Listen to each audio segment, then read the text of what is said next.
You? Successful. Rachel laughed, sipping her overpriced latte like she was doing me a favor just by listening. Emily, come on. You're sweet, but you don't have it. You'll never make it in this world, not really. I didn't say anything. I just stared at her. Let the silence fill the space between us. My hands were trembling under the table, but I forced a smile. Thanks for the feedback, I said quietly. That was it. That's all I could manage without my voice cracking. She leaned back in her chair like she'd just dropped some brilliant life advice. I stared out the cafe window, pretending to be distracted by a passing bus. But in my chest, a heaviness settled. Shame. Embarrassment. Fury. Rachel had always known how to twist the knife and make it seem like a compliment. And I had always swallowed it, smiled, and nodded like it didn't matter. But that day, something broke inside me. Something quietly, irrevocably changed. Rachel and I met in middle school. I was the shy girl who always had her nose in a library book, and she was the loud, confident one everyone gravitated toward. Somehow, she picked me, and for years I thought that meant I mattered. She had a way of making everyone feel small while pretending to lift them up. When I got accepted into the school's advanced writing program in 10th grade, she rolled her eyes and said, "That's cute. But no one actually becomes a writer, Em. You'll be back in a cubicle with the rest of us in no time." It was like that every time I tried to share something I was proud of. My parents didn't really help either. They loved Rachel, saw her as this golden, polished success in progress. My mom once said, "You should be more like Rachel. She's not afraid to speak her mind." That stung more than I admitted. But I kept showing up. Every time Rachel needed help proofreading a paper, I was there. When she forgot her wallet, I covered it. When she dumped her boyfriend and cried for hours, I sat beside her with tissues and tea. I gave. She took. And somewhere along the way, I convinced myself that's what friendship was supposed to be. Even in high school, during our graduation ceremony, when I won the award for Best Literary Essay, Rachel clapped lazily, leaned over to someone and whispered, "Emily's gonna peak in high school. Watch." I heard her. I smiled anyway. The truth is, I did everything right.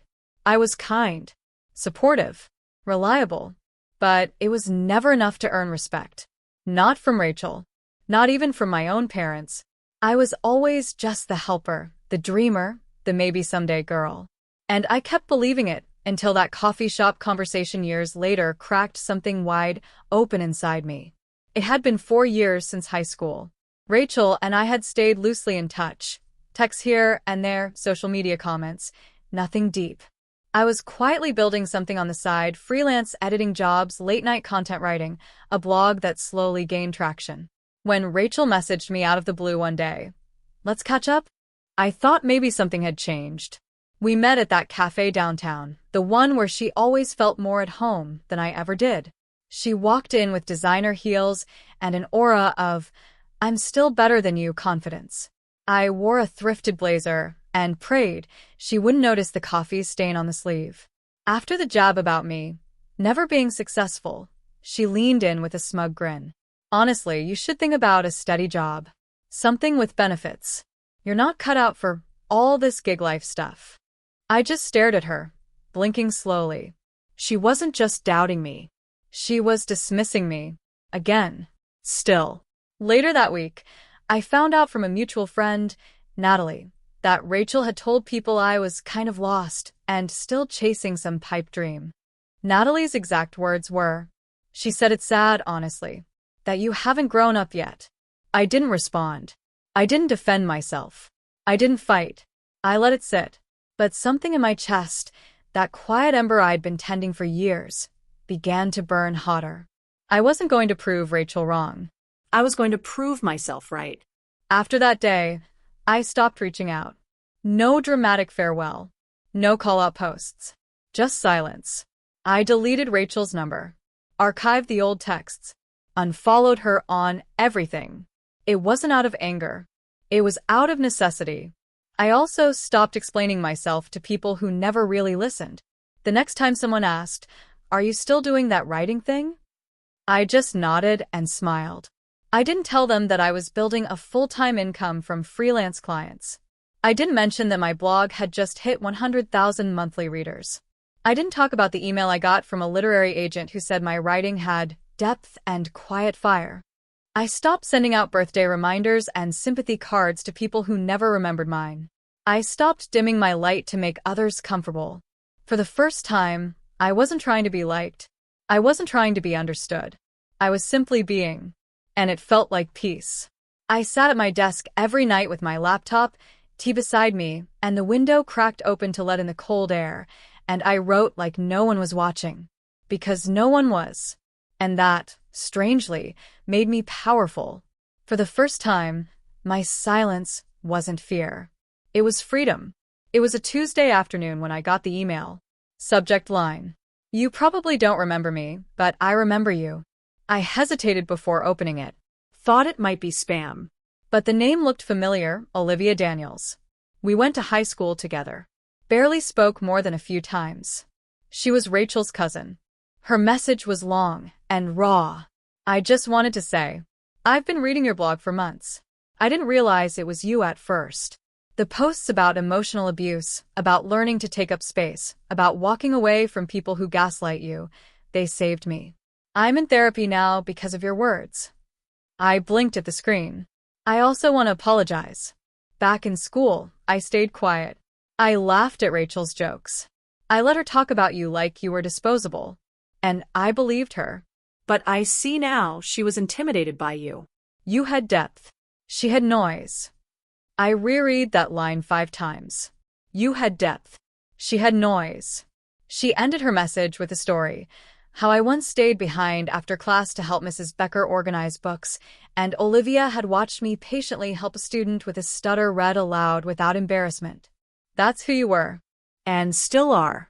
I just wanted you to know someone noticed. It hit me harder than I expected. I sat there, tears quietly slipping down my cheek, not from sadness, but from the strange ache of finally being seen. She saw me. Not as a helper. Not as Rachel's quiet shadow, but as me. It started with a DM. Rachel, after nearly a year of silence, messaged me like nothing ever happened. "Hey stranger," smiley face. "Just thinking about you. "We should catch up soon." I didn't reply. 3 days later, Natalie, our old mutual friend, texted me. "Rachel asked if I could talk to you. She says she misses you. That things got misunderstood back then." Misunderstood. Not hurtful. Not cruel. Just misunderstood. A week after that, Rachel tagged me in a throwback photo from high school. Captioned, "Miss those days." Emily Carter was always the brain behind our group. "Hope you're thriving." Suddenly, she wanted to rewrite the narrative, not because she felt guilty, but because people were noticing me now. My blog was growing. A few posts had gone viral. My name was popping up in small publications. And in some twisted way, she wanted to ride that wave. The old me might have felt flattered. Might have thought, maybe she's changed. But now? I saw it for what it was. Image management. Damage control. Another attempt to control the version of me the world got to see. She wasn't reaching out to make amends. She was reaching out because my absence was inconvenient. I didn't bite. I didn't reply. I just quietly removed the tag, archived the message, and kept writing. No explanations. No clarifications. Just boundaries. And that silence? It said more than I ever could.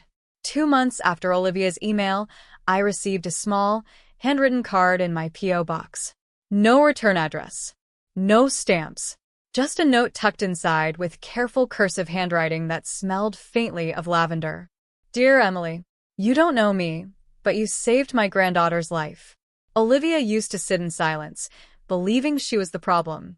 Then she started reading your words. I don't know what kind of fire you carry in your pen, but it reached her in a place no one else ever could. She talks about you with a kind of reverence, like you're some distant lighthouse she found during a storm. Thank you for reminding her that she mattered, that she wasn't crazy, that it was okay to walk away. You didn't just save her spirit, you gave her back to us. With gratitude. M. Daniels, Olivia's grandmother. I held the letter to my chest for a long while. The weight of it, the truth of it, grounded me more than any accolade or award ever could. This was what I had fought for. Not fame. Not followers, but impact. And I thought about all those years I'd been treated like I was forgettable, like the support beam no one notices until it's gone. All I ever wanted was for someone to say, "I see you. You mattered." And here it was, from a woman I'd never met because I had once helped her granddaughter, not with money, not with status, but with words. It didn't erase the pain of the past. It didn't magically fix everything. But it softened something. That little girl who used to sit at the edge of the lunch table, waiting to be invited in, she finally felt like she belonged somewhere. Not because Rachel said so, but because she said so. It was late fall when Rachel showed up at my apartment building.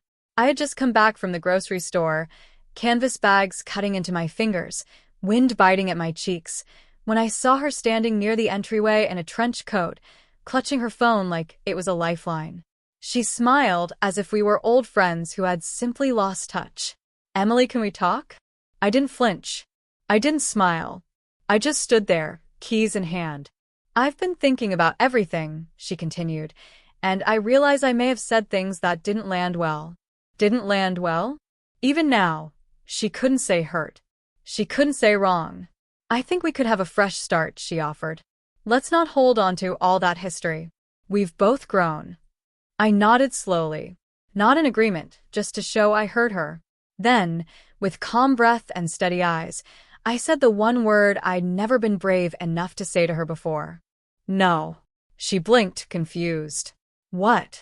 "No, Rachel," I repeated. "Not this time. Not again." There was no yelling. No storming off.